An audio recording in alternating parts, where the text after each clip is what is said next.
A vegades me'n torno a casa sense haver trobat cap candidat i llavors m'he d'esperar un altre mes. Un altre mes? Sí, només ho faig un cop al mes.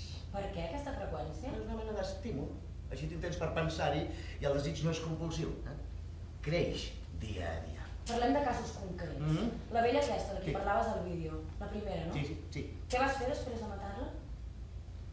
Em vaig aixecar i me'n vaig anar. Has dit que et van venir ganes de tocar-li el cul. No, jo crec que en aquell moment no. Va ser després, pensant-hi, que em va venir al cap la idea que podia haver-li tocat el cul. Potser tal com ho explico sembla que fos en aquell moment, però no.